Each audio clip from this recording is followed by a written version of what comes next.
আপনারা আপনাদের দলীয় ফজলুকে মেন্টাল ট্রিটমেন্টের আওতায় নিয়ে আসুন। মাদ্রাসার শিক্ষার্থীরা কারো কাছ থেকে ভিক্ষা নিয়ে বিশ্ববিদ্যালয়ে আসেনি।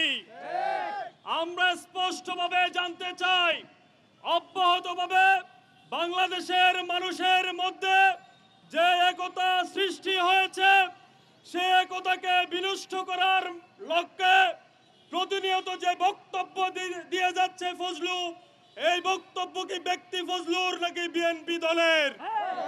আমরা স্পষ্টভাবে বিএনপির দলীয় অবস্থান জানতে চাই। আমরা আহ্বান জানাচ্ছি অতি দ্রুত সময়ের মধ্যে বিএনপির মধ্যে আমাদের আহ্বান, অতি দ্রুত সময়ের মধ্যে আপনারা আপনাদের দলীয় ফজলুকে মেন্টাল ট্রিটমেন্টের আওতায় নিয়ে আসুন।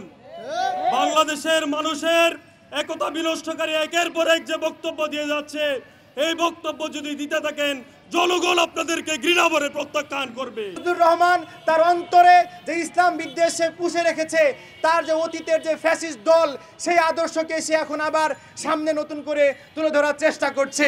একটি নির্দিষ্ট দলের নেতৃস্থানীয় পর্যায় থেকে বর্ণবাদমূলক আচরণ, বৈষম্যমূলক আচরণ, যে আচরণের কবর আমরা রচনা করেছি গত 24 জুলাইয়ে। আপনারা দেখবেন, যখন বিএনপির ফজলুর রহমান মাদ্রাসা শিক্ষার্থীদের এজেন্সিকে নাই করে দেয়, সে মূলত তার ভিতরে চাষাবাদ করা সেই ইসলাম বিদ্বেষের বহিঃপ্রকাশ ঘটায়। যে ইসলাম বিদ্বেষের কবর আমরা 24 জুলাইয়ে চিরতরে আমরা কবর রচনা করেছি। সংগ্রামী ভাই এবং বন্ধুগণ, ফজলুর রহমান যখন এই ধরনের মন্তব্য দেয়, তখন সে মূলত জুলাই আন্দোলনের স্টালিনগ্রাদ যাত্রাবাড়িকে সে অপমান করে।